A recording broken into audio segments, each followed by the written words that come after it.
Saya Prita Gozi, Financial Consultant dari Z Finance. Saya juga seorang dosen di Fakultas Ekonomi dan Bisnis Universitas Indonesia. Hari ini kita akan ngobrolin tentang gimana cara ngatur keuangan untuk anak muda.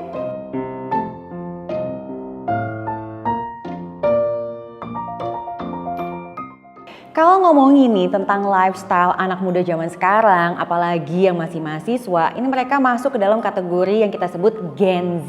Gen Z ini tuh menarik banget karena mereka nih very creative, kemudian mereka tuh biasanya punya tahu banget nih jati dirinya mesti ngapain, tapi kadang-kadang efeknya adalah pengeluarannya jadi agak berlebihan.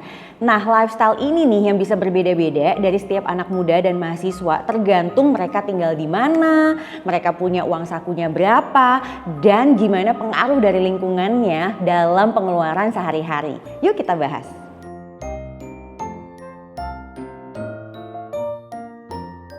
Nah, pertama kita akan ngomongin tentang masalah keuangan apa aja sih yang biasanya terjadi di kalangan mahasiswa zaman sekarang. Pertama nih, mereka biasanya kesulitan banget ngatur uang setiap bulan. Sehingga biasanya sampai dengan fenomena, aduh ini belum akhir bulan kadang-kadang uangnya udah nggak ada. Kalau uangnya udah nggak ada, nah zaman sekarang biasanya larinya kemana? Ya gitu deh, biasanya ke pinjaman. Terus yang kedua nih, biasanya mahasiswa juga suka kebingungan gimana caranya untuk memenuhi kebutuhan dan keinginan. Kadang ya, walaupun kita udah diajarin dari kecil, kamu butuh nggak, tapi susah juga ya untuk mengetahui mana sih yang benar-benar kita butuhin dan mana yang benar-benar sebenarnya cuma berupa keinginan kita. Nah, masalah terakhir, biasanya kalau udah bicara keinginan, ini suka susah banget nih untuk meredamnya. Dan makanya kita jadi kenal nih, ada istilah FOMO, fear of missing out. Ada juga yang ngerasa, aduh harus banget kalau udah dapetin tuh jadi punya sesuatu yang bisa dipamerin atau kita sebutnya flexing. Dan yang paling bahaya adalah hedonic treadmill.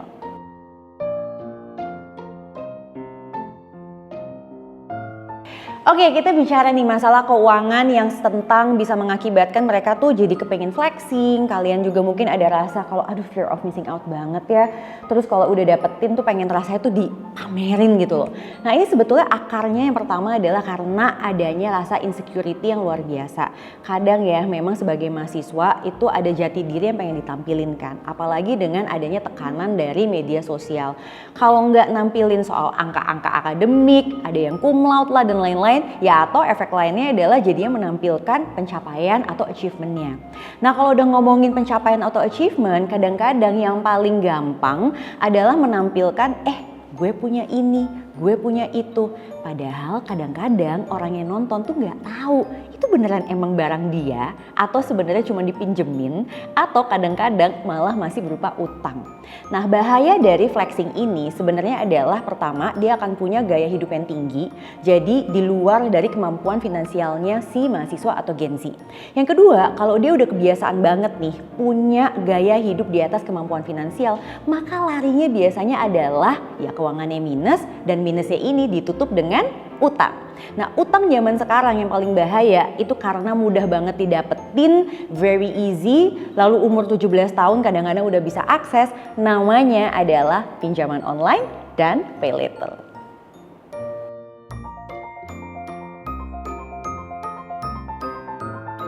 Nah, sekarang gimana nih caranya supaya kita tuh terhindar nih dari perilaku hidup boros, kita juga nggak gampang banget kepengen flexing, dan supaya ujung-ujungnya kita tuh nggak punya saldo pinjaman online dan pay later yang mencekik kita.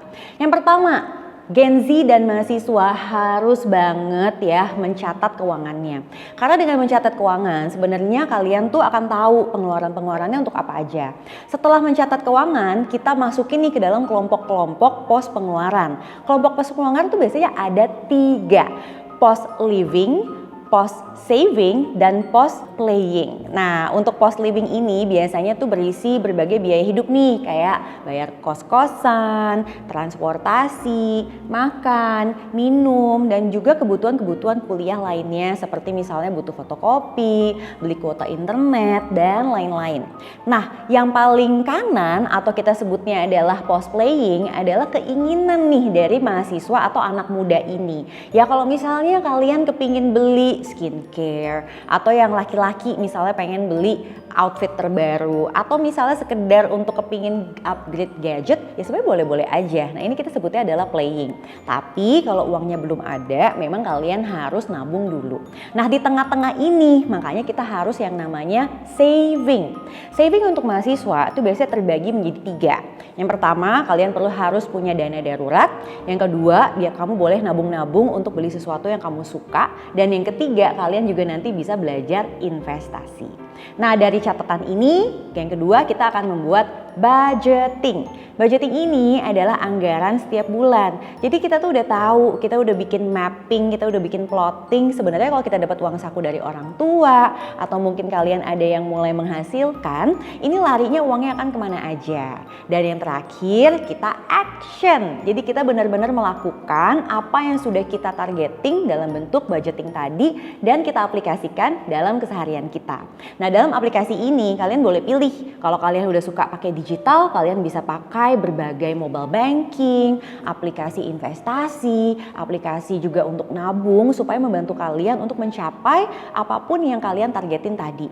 Oke, nah sekarang apa sih bahayanya kalau kalian tidak melakukan 3 hal yang tadi sudah disebutkan? Ingat ya, 3 hal tadi, yang pertama adalah mencatat keuangan, yang kedua adalah membuat budgeting, dan yang ketiga adalah action. Maka bahaya terbesarnya adalah kalian bisa terjerat yang namanya pinjaman online dan pay later.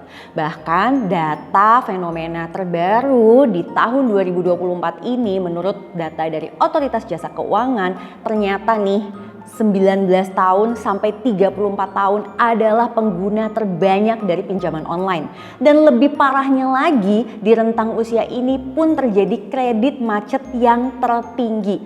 Oh my god, gimana sih kalau udah kuliah aja belum kelar, lagi sibuk dengan tugas-tugas dan deadline, terus masih mikirin dikejar-kejar tagihan utang. Oh my god, itu berbahaya banget ya. Kalian harus paham gimana cara mengatasi perilaku-perilaku keuangan yang sering banget mungkin bisa menghambat kita mencapai kesejahteraan atau bikin kalian hidupnya jadi lebih mudah karena kalian mengambil pinjol dan pay later. Maka kalian harus banget menerapkan perilaku hidup sederhana dan juga belajar untuk bisa yakin bahwa setiap orang itu punya financial journey-nya masing-masing. Nah sekarang gimana nih kalau misalnya kalian udah kesulitan banget ngatur keuangan setiap bulan, rasanya keuangan kok minus, bahkan mungkin diantara kalian ada yang diam-diam punya pinjaman online atau pay later yang nggak bayar-bayar ya? Oke, sini-sini aku spill.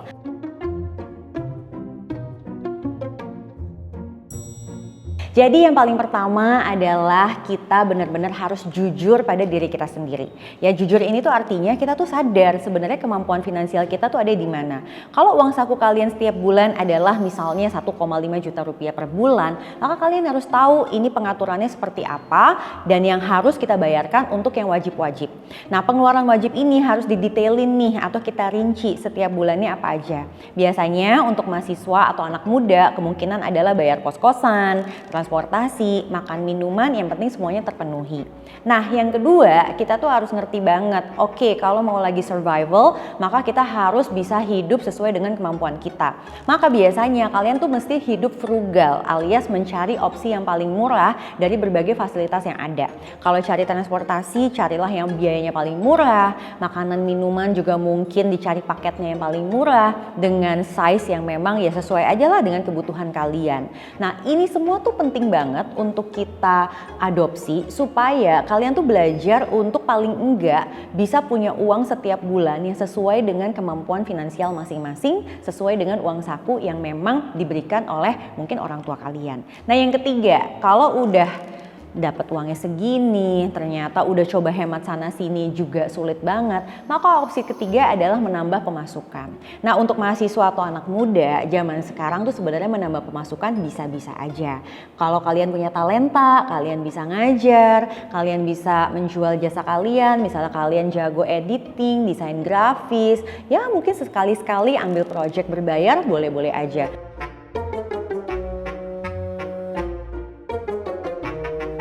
Nah sekarang nih kalau udah mulai berhasil menata hidup kita, kamu udah bisa survive dengan uang yang ada, maka kita masuk ke cara ngelola keuangan untuk mahasiswa atau anak muda. Yang pertama, kamu harus punya budgeting yang memang sesuai dengan uang yang kamu terima setiap bulannya. Ya sudah, berapapun uang yang kamu terima, kamu harus bisa atur. Pengaturannya adalah 50% untuk living atau biaya hidup, 20% untuk playing atau keinginan kalian, dan 30% harus bisa dipaksakan untuk saving. Nah kalau kalian perhatikan ada 50 dan juga 20 yang bisa kalian combine menjadi pengeluaran. Jadi antara living dan playing ini sebenarnya digabung semuanya adalah pengeluaran dan sebenarnya kamu bisa fleksibel aja sih mengaturnya. Nah saving ini nanti kalian bagi-bagi lagi. Ada yang kamu pakai untuk dana darurat alias dana cadangan kalau misalnya ada hal yang tak terduga kejadian, maka kamu tidak akan lari ke pinjaman online. Karena kamu akan tahu, oh aku punya nih saldo tabungan dana darurat yang bisa aku pakai. Lalu kalau kamu udah berhasil punya dana darurat hingga 3 kali pengeluaran rutin bulanan kalian, kamu boleh bergerak ke menabung. Nah nabung ini akan bermanfaat banget kalau kalian punya keinginan yang cukup besar. Let's say mau upgrade gadget atau misalnya mau beli aplikasi software tertentu yang bisa mendukung kuliah kalian. Nah kamu nabung aja. Setelah uangnya terkumpul, silahkan kamu pakai untuk pembelanjaan tersebut. Dan yang terakhir adalah investasi. Karena yang namanya mahasiswa, anak muda itu masa terbaik untuk belajar investasi. Nggak masalah kok uangnya adanya berapa, yang penting kamu mulai dari sekarang. Karena salah satu mindset investasi terbaik adalah start now and start small.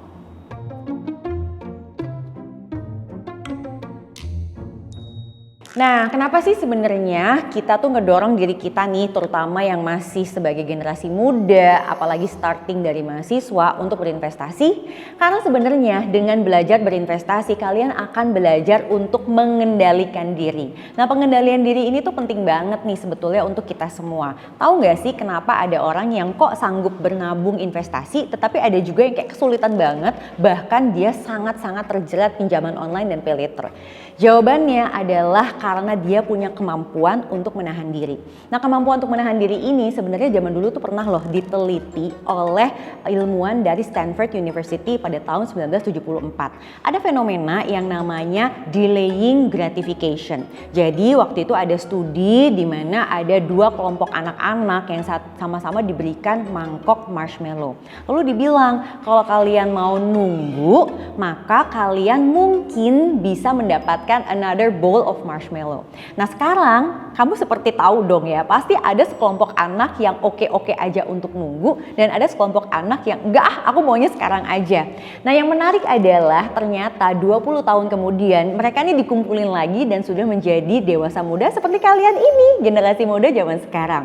Nah yang menarik adalah sekelompok anak yang ternyata mampu menunda dirinya untuk menunggu a bowl of marshmallow berikutnya, ternyata dia lebih sukses dalam pekerjaan, karir, kehidupan, dan juga dalam pengelolaan asetnya.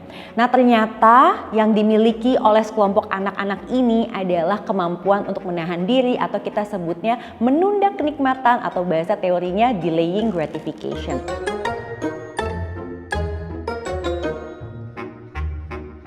Oke, tips and trik mahasiswa dan generasi muda dalam mengatur keuangan. Nomor 1, harus sesuai dengan kemampuan masing-masing.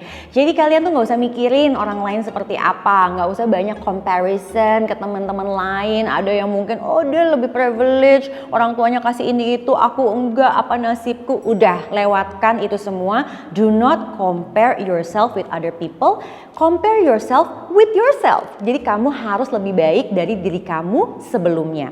Oke Sobat Merdeka, semoga tadi tips dan ilmunya bisa bermanfaat. Saya Prita Gozi, ingat financial independence itu tidak menjadikan orang tua kita dana darurat, tidak menjadikan anak kita kelak dana pensiun, dan tidak menjadikan teman kita pay later. Dan lanjutkan, merdeka belajar.